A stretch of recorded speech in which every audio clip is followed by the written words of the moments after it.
নমস্কার সবাইকে, কেমন আছো তোমরা সবাই? আশা করছি সবাই খুব ভালো আছো, সুস্থ আছো। আমিও খুব ভালো আছি।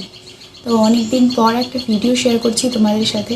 আসলে একটু কাজে ব্যস্ত আছি, তার জন্য কোনো ভিডিও শেয়ার করতে পারছি না। তো আজ হচ্ছে 4th মার্চ, আর আজ হোলি, আর সাথে স্নিগ্ধার বিয়ে। তাই ভাবলাম আজকের দিনটা একটু ক্যাপচার করা যাক। আমি জানি না কত কি ক্যাপচার করতে পারবো, আর তোমরা জানোই বিয়েবাড়িতে কেমন লোকজন থাকে। তো আমি জানি না কত কি ক্যাপচার করতে পারবো, তো যতটুকু পারবো ততটুকুই শেয়ার করব। তো ভাবলাম যে আজকে দিনটা একটু শেয়ার করা যেতে পারে। আর আমি ভিডিওটা করি এই জন্য, যাতে এই ছোটো ছোটো মোমেন্টগুলোকে আমার ভিডিওর মাধ্যমে ক্যাপচার করে রাখতে পারি, স্মৃতি হিসেবে রাখতে পারি, এই জন্য। এই দেখো, দুষ্টু বেবি সকাল সকাল রং নিয়ে আমাদের বাড়িতে এসেছে সবাইকে রং দেওয়ার জন্য। আর এই যে এইভাবে ও আমাকে রং দিয়েছে। আসলে তোমরা তো বুঝতেই পারছো, ও তো বাচ্চা, ও তো আমাদের মতো করে আর রং দিতে পারে না যে অনেকগুলো দিয়ে দিলাম একসঙ্গে। তো ও যতটা পেরেছে ওর হাত দিয়ে সেইভাবেই দিয়েছে।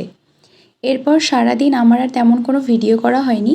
বিকেলের দিকে আমি গিয়েছিলাম বৌদির কাছে শাড়ি পরতে, কারণ স্নিগ্ধা তাড়াতাড়ি যেতে বলেছিল। আর আমারও ইচ্ছে ছিল একটু তাড়াতাড়ি যাওয়ার, যাতে একটু বেশি সময় থাকতে পারি। এরপর আমি রেডি হয়ে বসেছিলাম, পরে এই ভাই গিয়ে আমাকে নিয়ে আসে। ও হচ্ছে স্নিগ্ধার মাসিতো ভাই যিশু। খুব ভালো ছেলে, খুব ভালো ভাই। গিয়ে দেখি স্নিগ্ধা এখানে ফটোশ্যুট করছে।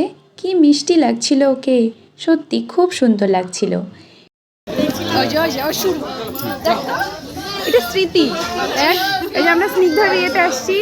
এই যে দীপালি, এই যে দীপালির বর। দাদা হাই বলো। এই যে দিশা, এই দিশার বর। এই যে মাম্পির বর নেই, মানে বর আসেনি। আর এই যে মাম্পির ছেলে। আর এই যে এই পুচকিটা হচ্ছে দিশার মেয়ে। চল, তুমি আমাকে চেনো? এরপরে আমাদের বান্ধবীরাও এসে যায়। আমি ওদের সাথেই খাওয়া দাওয়া করে নিই। আর ওরা বেশিক্ষণ থাকতে পারিনি, কারণ দীপালি ওর মেয়েকে আর দিশা ওর ছেলেকে বাড়িতে রেখে এসেছিল। আর এই দিকে বড় চলে আসে। ও, তোমাদের তো বলাই হয়নি, ছেলে মেয়ে দুজনেই কিন্তু আমার ফ্রেন্ড হয়। এইখানে কাকিমণি তার জামাইকে বরণ করছিল। আর বিয়ের মণ্ডপটাও দেখো খুব সুন্দর হয়েছে।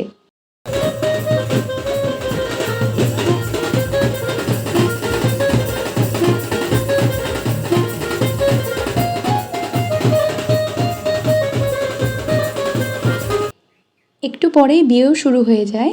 আমি সেদিন আর বাড়িতে আসতে পারিনি, পরের দিন সকালে এসেছি। এলো এলো এলো কি গোধূলি জীবনে, ডানা মেলে 100টা প্রজাপতি মনে।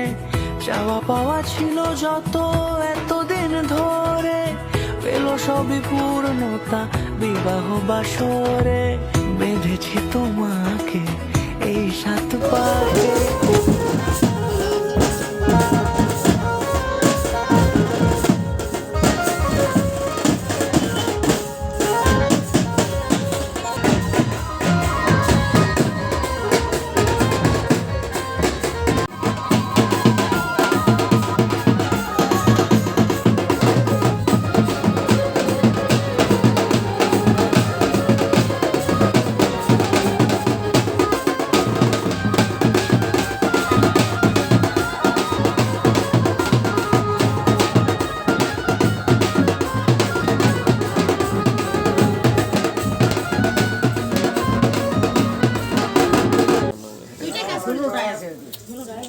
বর বউ দুজনেরই জুতো হারিয়ে গেছে, এখন পিড়িতে ছবি উঠছে, পিড়িতে উঠে।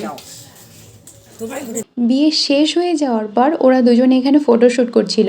এখানেও একটা মজার ব্যাপার হয়েছে। বিয়ের সময় আমরা বরের জুতো লুকিয়ে রাখি, আর এইদিকে বরের বাড়ির লোকেরা স্নিগ্ধা জুতোও লুকিয়ে রাখে।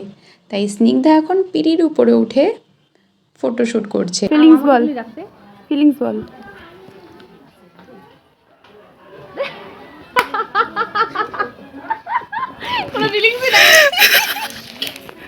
তোর একটু কান্না করছে, যেটুকু ছিল মরে গেল। তোর বিয়ে করলি? সত্যি বিয়ে করলি? বিয়ে রে, বিয়ে করলি রে? দেখো বিয়ে হয়েছে, সত্যি বিয়ে করলি রে? বিয়ে হয়েছে, বিয়ে হয়েছে, তুই বিয়ে করলি? আরে এইটুকুতে হয়ে গেল। এরপরেই চলে আসে সেই কঠিন মুহূর্ত। একটা মেয়ের জীবনে এই সময়টা সত্যিই ভীষণ কঠিন। এরপরে আমরা ওদেরকে গাড়িতে তুলে দিয়ে আসি। তখন মনে হয় 4টে সাড়ে 4টে বাজে। এরপর একটু ঘুমিয়ে পড়েছিলাম। এটা পরের দিনের ভিডিও। সকালবেলা আমি এখন বাড়ি যাচ্ছিলাম, আর এই বুনু আর ভাইয়েরা আমাকে একটু এগিয়ে দিতে যাচ্ছিল। আমার তো রাত্রে এখানে থাকার কথা ছিল না, তাই আমি কোনো জামা কাপড়ও নিয়ে আসিনি, এই জন্য এই শাড়ি পরেই বাড়িতে চলে আসি। এলো এলো এলো কি গোধূলি জীবনে, ডানা মেলে 100টা প্রজাপতি মনে। চাওয়া পাওয়া ছিল যত এতদিন ধরে, পেল সবই পূর্ণতা বিবাহ বাসরে। বেঁধেছি তোমাকে এই 7 পাকে।